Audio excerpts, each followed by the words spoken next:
अपने परिवार के बीच क्यों भटकती रहती है आत्मा? मृत्यु के बाद 13 दिनों तक अपने परिवार के बीच क्यों भटकती रहती है आत्मा? गरुड़ पुराण स्टोरी। हिंदू धर्म में जब किसी की मृत्यु हो जाती है तो गरुड़ पुराण का पाठ किया जाता है। ऐसा माना जाता है कि गरुड़ पुराण के पाठ को सुनकर आत्मा को मुक्ति मिलती है।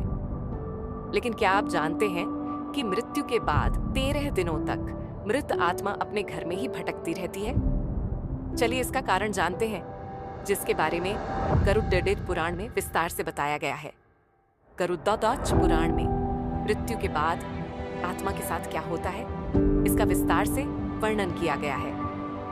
गरुड़ध्वज पुराण कहता है कि मृत्यु के बाद आत्मा को यमलोक जाने में 1 साल का समय लगता है। मृत्यु के बाद आत्मा अपने परिवार के बीच ही मौजूद रहती है। चलिए जानते हैं कि जब आत्मा परिवार के आसपास मौजूद होती है तो वह क्या सोचती है और यमदूत उसे 13 दिनों तक यमलोक क्यों नहीं ले जाते।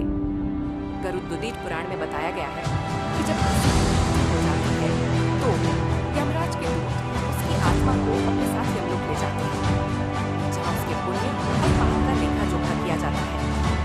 फिर 24 घंटे के अंदर उस मृत आत्मा को यमदूत पर छोड़ दिया जाता है। यमदूत के द्वारा वापस छोड़ दिया जाने के बाद मृतक की आत्मा अपने परिजनों के बीच भटकती रहती है। मृत आत्मा अपने परिजनों को पुकारती रहती है, लेकिन उसकी आवाज को कोई नहीं सुनता। यह देख मृतक की आत्मा बेचैन हो जाती है और जोर जोर से चिल्लाने लगती है। तभी मृत आत्मा की आवाज को कोई नहीं सुनता। अगर मृत शरीर का अंतिम संस्कार हुआ होता है तो आत्मा उस शरीर में प्रवेश करने की कोशिश करती है, लेकिन यमदूत के पाशों में बंधे होने के कारण वह आत्मा मृत शरीर में प्रवेश नहीं कर पाती है। आत्मा क्या सोचती है? गरुड़ पुराण के अनुसार किसी आत्मा की मृत्यु हो जाने पर जब उसके परिजन मृत्यु को बुलाते हैं तो यह देख मृत आत्मा दुखी हो जाती है। परिजनों को रोना पड़े मृत आत्मा भी रोने लगती है, परंतु वह कुछ कर नहीं पाती। फिर अपने जीवन काल में किए हुए कर्मों को याद कर दुखी हो जाती है।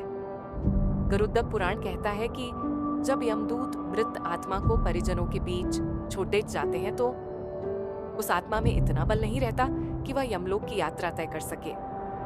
पिंडदान का महत्व। गरुड़ पुराण के मुताबिक मृत्यु के बाद जो 10 दिनों तक पिंडदान किया जाता है उससे मृत आत्मा के विभिन्न अंगों की रचना होती है। फिर 11वें और 12वें दिन जो पिंडदान किया जाता है उससे मृत आत्मा रूपी शरीर के मांस और त्वचा का निर्माण होता है। फिर 13वीं के दिन जो मृत आत्मा के नाम से पिंडदान किया जाता है उससे ही वो यमलोक की यात्रा तक का मार्ग तय करती है। अर्थात मृत्यु के बाद 13 दिनों तक जो मृत आत्मा के नाम से पिंडदान किया जाता है उसी से आत्मा को मृत्युलोक से यमलोक तक जाने का बल मिलता है। इसीलिए मृत आत्मा मृत्यु के बाद भी 13 दिनों तक अपने परिजनों के बीच भटकती रहती है।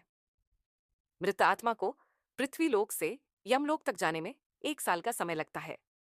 गरुड़ पुराण कहता है कि 13 दिनों तक किया गया पिंडदान मृत आत्मा के लिए भोजन का काम करता है। इसीलिए हिंदू धर्म में किसी की मृत्यु हो जाने के बाद 13वीं मनाई जाती है।